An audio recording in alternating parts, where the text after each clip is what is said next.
Dear students, today we will discuss our next program, that is the motion of two coupled harmonic oscillators by using Euler methods.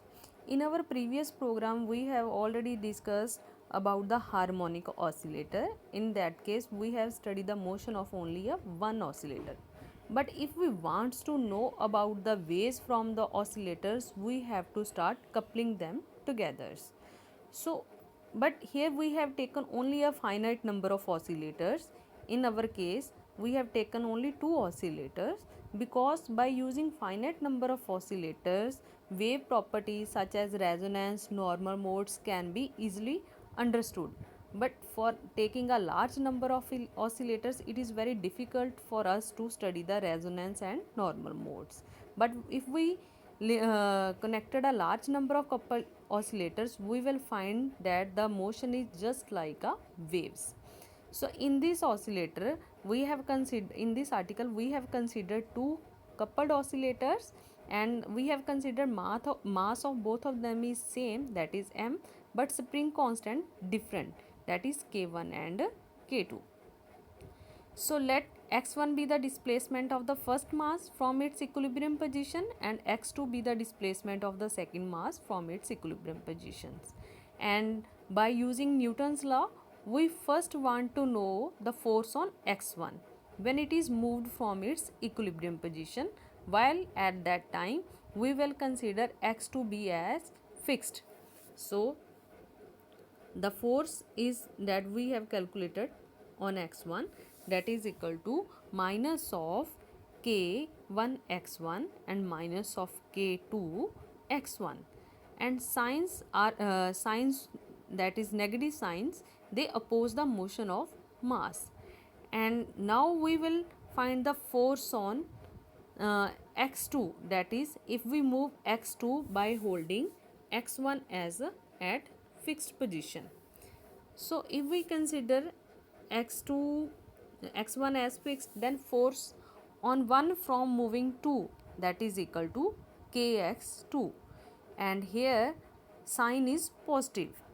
If x2 is increased, it pulls x1 to right direction, that means there is no contribution to this force from spring between the second mass and the wall. Since we are moving the mass by hand, so just saying that it affects the first mass only.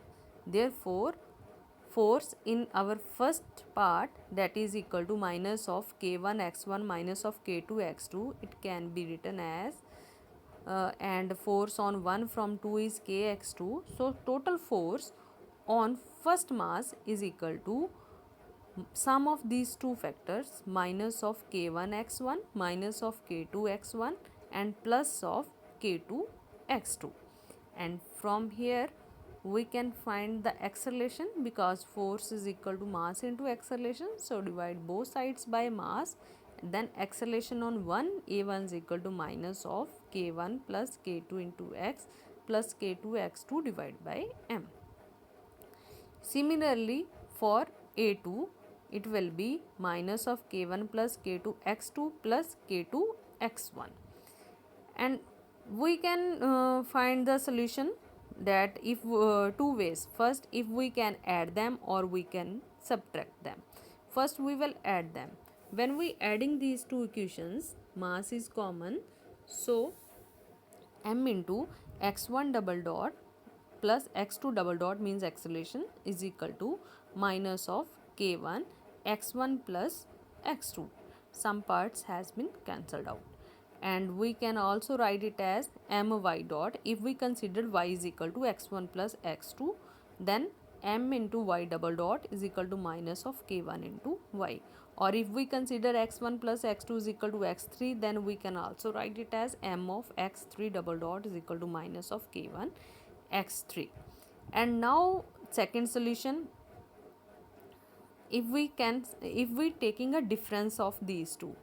So in above part, that is our my double dot is equal to minus of k1y, that is our second order differential equations, and the solution of this differential equation is either in sine form or in cos form, because the motion is harmonic motion.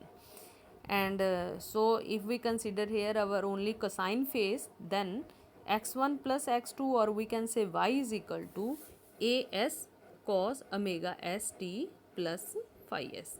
Here omega s is our frequency and it is also known as slow frequency, and which is equal to square root of k by m. And in another solution, if we taking the difference of these two, m of x1 double dot minus of x2 double dot, it will give us minus k1 minus of 2k2 of x1 minus x2. This is just a simple calculations. And take here difference of these two is equal to y. So we will get my double dot is equal to minus of k1. If we take minus common, k1 plus 2k2 y. So this is our second solution.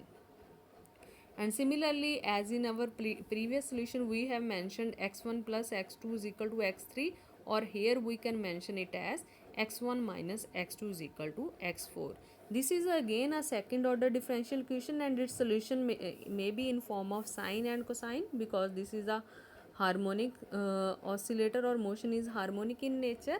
And here we again consider it as in cosine form. So difference is equal to af cos omega ft plus phi f, and omega f is equal to sum of frequencies, that is k1 plus 2k2 divided by m square root.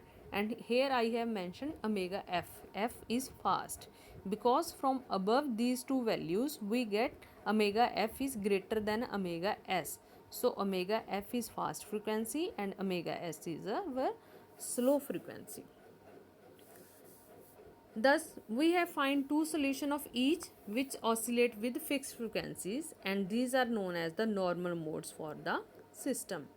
And a general solution is the linear combination of these two solutions. We have taken as, so x1 is equal to half of x1 plus x2 plus x1 minus x2. So we have discussing here the linear combination, sum of these two divided by 2. And then we have substitute the value of x1 plus x2 and x1 minus x2. And another we can take a solution by taking a difference of these two, x2 is equal to x1 plus x2 minus of x1 minus x2, and then substitute the value of x1 plus x2 and x1 minus x2.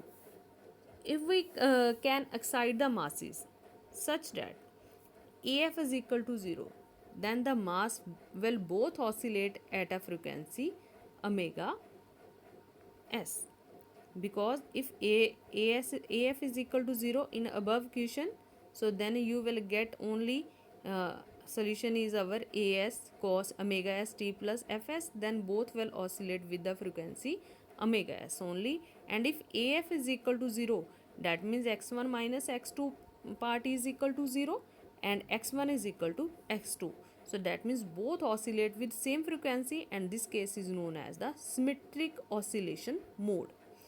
And if we excite the masses in such a way that as is equal to 0, if as is equal to 0, that means x1 plus x2 part is equal to 0, or we can say x1 is equal to minus of x2, then both oscillate at a frequency of omega s f. And because omega s is 0, then both oscillate with frequency omega f, and in this case the motion is antisymmetric, and the mode is called antisymmetric mode because x1 is equal to minus of x2 and both are in opposite direction. So if one mass is of right of equilibrium, then other is at left, and vice versa. So this is all about the coupled harmonic oscillators. Thank you.